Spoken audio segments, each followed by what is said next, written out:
So let us start with chapter 4, that is the colonial era in India. So we'll be starting with this chapter and we'll be completing it until the portions of what is colonization and who started it and what are the reasons for them to come and all these things. And the next part we'll be starting with the Europeans in India. So until that part we'll be completing in this video. So starting with, in the previous part we've studied that about Marathas in complete detail about how they fought with the Mughals and then how they had lost it to the Britishers. So in the early 19th century, so the Marathas kingdom has come under the Britishers in the early 19th century. So it is also said that India was British Empire's largest colony. So it is one of the largest area or the country which they have colonized, and therefore it is known to be as the jewel in the crown, because it was a very primary source of income and it was the largest colony which was colonized by British. So India was such great in its economy, geography, place, location, all these things, and therefore it is known as the jewel in the crown. So now we'll start with understanding first what is colonialism. What is colonialism? So when one country will take over an other country, then it is called as colonization. So when a particular country will go and capture an other country in any other form, either through the military expansions or the enslavement or any reasons, whatever the reasons might be, if a particular country will go and take control of another region which is not theirs, then it is known as colonization. So for suppose if some outsider will come to your house and they will take over the whole things of what is happening in your house, the kitchen, the family affairs and the economic control and everything, then that is called the colonization. So if someone from outside is coming to your home and invading, then it is colonization. That is without your acceptance. That is called as colonization. So this has happened to India as well. So British has colonized India. So this is a classic example of colonization. So what will we do when they colonize a particular region? The first thing they do is set up their settlements. That is, they will start to settle in the colonized country. So the people from the original country will come and settle in the colonized country, whichever they have to control, the regions where they have to control of. And what they will do? They will impose their political, economic and cultural systems. So their practices, how they will do the political things in the country, in their country, how they'll manage the economy in their country, what are the cultural systems which they follow in the original country will be followed or forced to be followed in the colonized country as well. So if for suppose they are practicing some religion X in their country, then when they colonize some other country, suppose a country A is the one which is colonizing country B, and in country A they'll follow some religion X. So in country B, if Y is followed, they will stop or make the people stop following Y and they will impose X on them. So not just in the concept of religion, either in their economic practices, their occupations and what the people in B should do will be controlled by A without the consent of the people of country B. So forcefully they'll enter this either by taking trade as an advantage, military campaigns, wars, or any other reasons, whatever the reasons might be. If they capture country B, they will impose their political, economic, and cultural systems by having their settlements in the colonized place. So this is all about colonization and what are the things which the country which colonizes will do on the colonized country. So the one you can just remember like this. These are the conquerors. The one who had conquered is the conquerors, and the one which had been conquered, you can just remember had the one who had been conquered. So they are conquerors, and these are the ones who are conquered by the conquerors.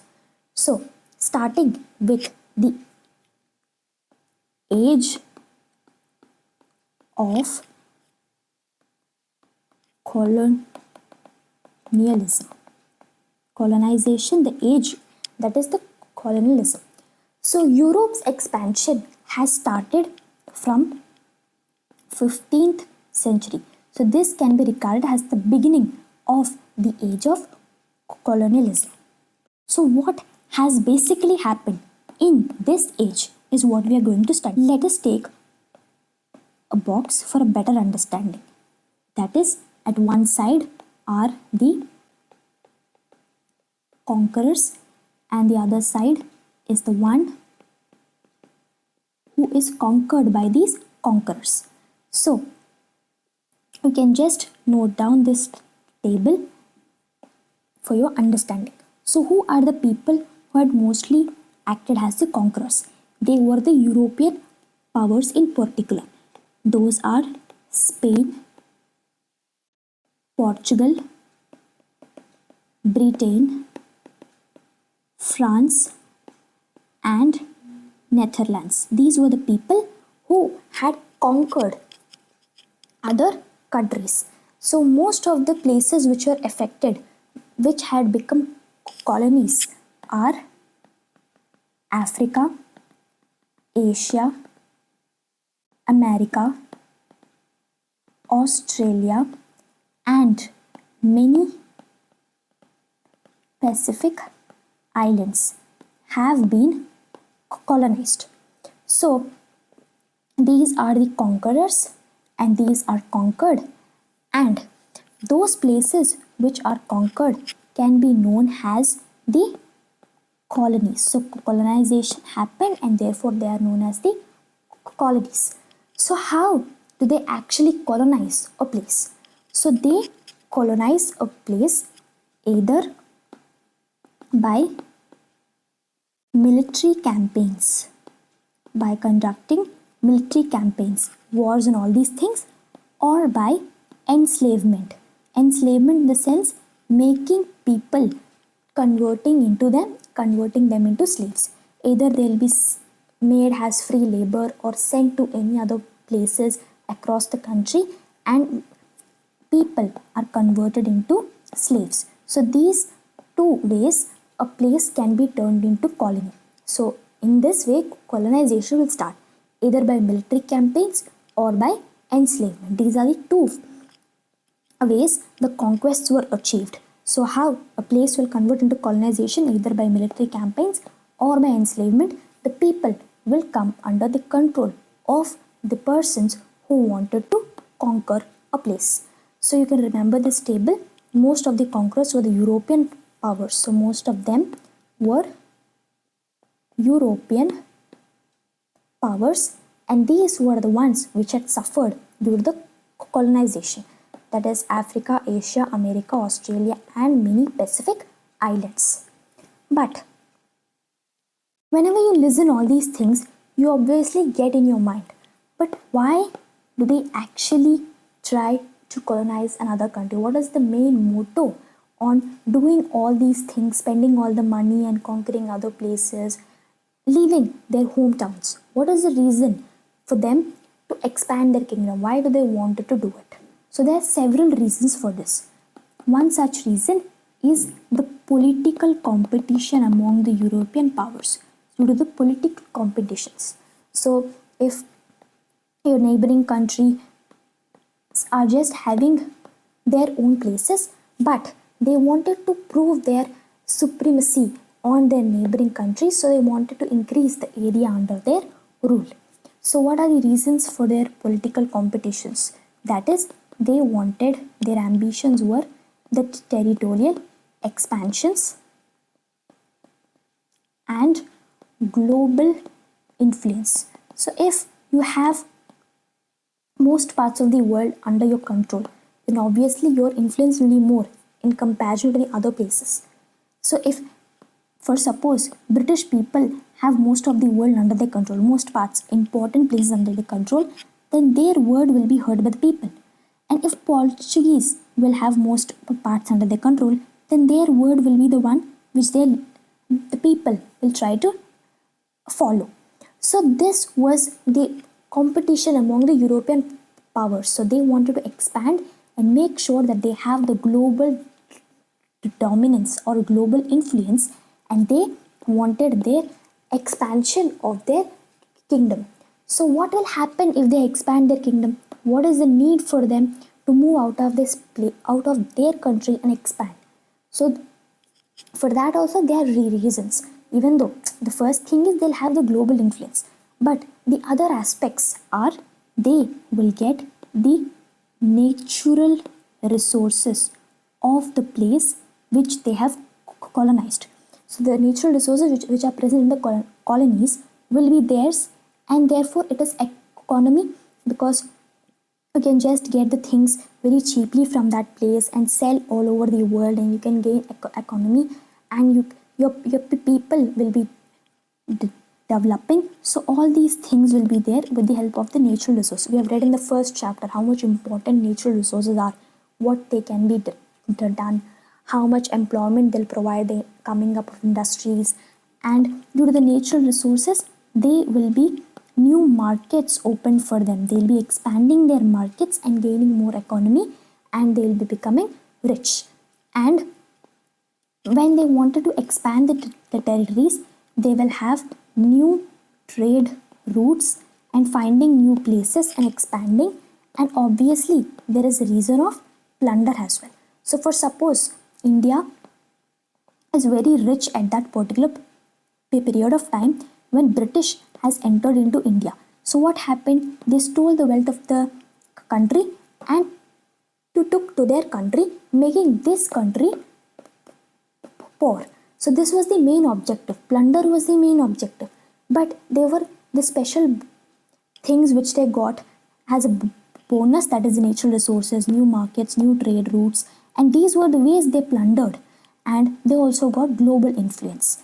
And in this ways, and the second reason was they wanted the indigenous people, the native people, to convert into Christianity. So the reason was to expand their religion, to spread their religion. So even we have seen in the reshaping of political maps chapter, in the third point, if you remember, they wanted to spread their religion. Their motive of invasions in the medieval period was the same as that of these European people. That is, they wanted to spread Christianity. That is, native people in the sense the people of the country which they have colonized, those people will have some other religions in their place, but they have forced them to convert into Christianity. So this was the second purpose. And the third purpose of colonizing is for scientific reasons. So they wanted to know new places and new trade routes so that they understand the geography and natural history. Even though it is not that prominent, but it is one of the significant ones, like knowing new places and exploring unknown places, and in this way they will know new places, new trade routes, and new opportunities, and they'll also know the geography of the place, the planet's geography.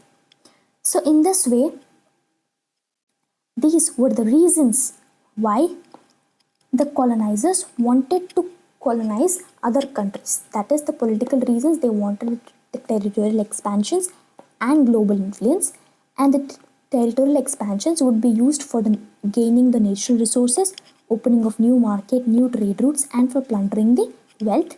And the second reason is to spread their religion, and the third reason is to explore new routes and know the Earth's natural history, the planet's geography. So in this way, we understood why they'll actually do this. So now, the point of view of the colonizers. So what they actually say, what do they think or they say? So they say that they are bringing progress to the colonized people. So they are saying that in a way they're helping the colonized country to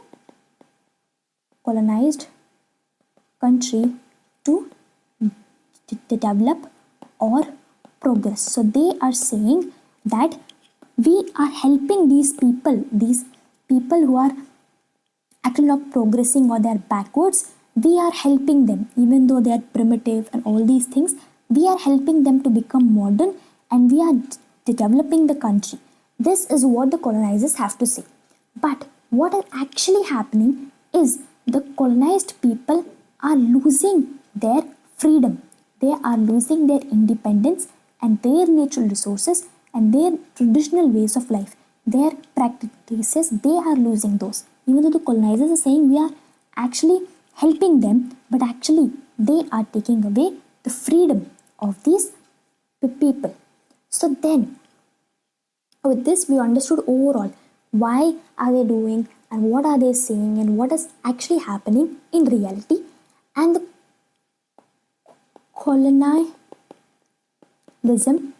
has come to an end in the mid 20th century. This has come to an end in the mid 20th century. For everything there will be an end, and the colonization, that is colonialism, has come to an end in the mid 20th century, especially after the World War II. There are many factors for this particular thing to come to an end. That is, all the native people, the colonized country people have come together and they're fighting against these invasions. They're fighting against the colonizers, and also the economic breakdown of the colonizers and the money they spent on wars and their money management and all these things have come into play. All the reasons together have come into play for the colonization to end. So in this part we'll be completing until here, and now we'll give a quick NCERT reading and also see the short notes, and the next part will be starting with Europeans in India. The colonial era in India, chapter 4. Early 2 centuries ago, the early Britons in Bengal and the sister presidencies regarded the land and the people as fair game for plunder. Under the later Britons as administrators, the plunder is proceeding for more outrageously today than any preceding period. So the modern England has been made great by Indian wealth, and the wealth always taken by the might and the skill of the strong. So earlier it used to be like a fair game for plunders, but now after the England has come, it has become more outrageous. It has become more violent, and that the modern England has become the great due to the or with the help of the Indian wealth itself, and the wealth always taken by the might and the skill of the stronger. So always the fittest will win. So in the same way, the wealth is taken by the might and the skill of the stronger. So this was a statement given by William in 1901. So in this chapter, we've already seen that we'll be studying about what is colonization and what do European powers to India, and what was India's economic and geopolitical standing before and during the colonial period, and how did the British colonial domination of India impact the country. So we already seen about this first question, the second question, and what is the third one? That is, what was India's economic and geopolitical standing? So if we think colonization as a period, what was the India's position with respect to economy and geopoliticals before the colonization and after the colonization? What is the change which India has seen, And how did the British colonial domination of India impact the country? So how did this colonization, all these things impacted the country? So this is, in the previous chapter we saw the Marathas considerably weaken the Mughal Empire, and before they themselves subjugated to the British forces early in the 19th century. So the Marathas had given it in the early 19th century, and yet the military campaigns were only one factor in India becoming the jewel in the crown of the British Empire, and indeed the empire's largest colony. So the age of colonialism. That is, before we get there, we must step back a little in time and consider the phenomenon of colonialism. Its usual definition is the practice where one country takes control of another region, establishing settlements there and imposing its political. We've seen about this. That is what is colonization. That is, one country will take control of another region and establishing its settlements there, imposing the political, economic, and the cultural systems. We have read about this specifically already, and this is not a recent occurrence. So this is not something which has happened or started all of a sudden. So the colonization can be traced to the time of the great empires in the first millennium before Common Era, in the first millennium Common Era, and the spread of Christianity and Islam also involved the colonization of territories converted to new faiths. So this is what we have written in the notes form as well. So whatever NCERT line by line is written in this short notes. So, but the age of colonization usually refers to Europeans' expansion from the 15th century onwards, which within a few centuries extended to the large parts of the world. As you will see in your higher grades, the European powers, that is we have wrote in this way, the conquerors and the conquered, the Spain, Portugal, Britain, France and Netherlands have established colonies across Africa, Asia, America, Australia and many Pacific islands. And after conquering large parts of these regions of the world, and often the conquests were achieved either through the military campaigns or the enslavement of the native populations. Enslavement in the sense turning someone into a slave. So what impelled those nations to undertake such campaigns? Why did they do such campaigns? So the political competition between the European powers created a race for the territorial expansions and global influence, and the territorial expansions had obvious economic advantages, that is the access to the natural resources, new markets and new trade routes, and often plunder, as we will see. So converting the indigenous in the sense the native people. So if, for suppose a person is living in a particular country, suppose in India, for a from a very long period of time, for years to come, their generations are living in that, then those people will become indigenous or native to that place. So converting these indigenous populations to Christianity was another powerful motivation, and lesser one but significant one was a scientific inquiry, that is their thought or their wish to know about the unknown lands has to accumulate knowledge of the planet's geography and natural history. So while the colonizers often claimed that they had the civilizing mission of bringing progress, that is the development to the colonized people, who were often demonized, that is to falsely portray an individual or a group of the people in a very negative light. So these colonizers usually made the colonized people negative. So they've already shown them to be as negative as savage, primitive and barbaric, and the reality was very different. That is, they have lost their independence, exploitation of their resources by the colonizers, and their traditional ways of life have been damaged, and the imposition of foreign cultural values. They are forced to follow the others' values, the others' foreign cultural values. It is true, the colonial age has brought the world together and saw a rapid growth of economies and technologies, but the benefits were mostly for the colonizers. Even though in the period of colonization there was a rapid economic growth, but that economic growth is not for the people who are colonized. It was only for the colonizers. It was only beneficial for the colonizers. Only the colonizers were the people who were getting benefited. The colonized people were always suppressed and they had to face struggles. And many historical studies have documented the immense hardships that the colonized people had to endure. So they were documented in many historical studies. So in many of the colonized regions, resistance built up against the colonizers, and the phenomenon of colonization has declined in the mid 20th century, especially after World War II.